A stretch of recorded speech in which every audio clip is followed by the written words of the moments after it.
政治的消息来关心，总统赖清德上任已经满120天，经过一份上新的民调，针对总统处理咱国家的大代志的方式，认同的人有4%6，无认同的是3%8。这个数字和今年5月份就这个时比起来，等于是民调讲赖总统上任了后有失去250万人的支持。知道什么水果会预言吗？小美想不出来。小明说答案是柚子，因为欲言又止。哈哈哈，我知道不好笑。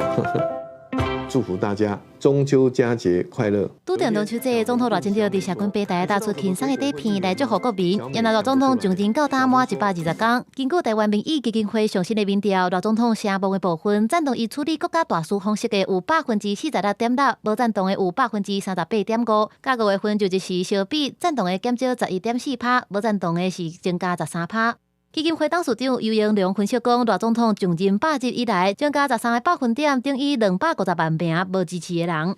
赖清德上任100日，施政毫无头绪，内外不断的引战，声望大跌。赖清德真的穷的只剩下铁杆深绿的支持者。上任才短短4个月的时间，很多施政可能还无法让全国人民都有感，这是我们要努力的方向。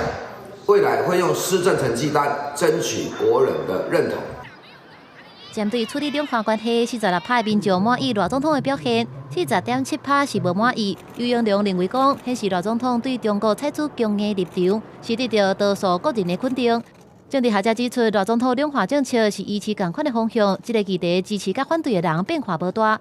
原来支持率的方面是已经过蜜月期。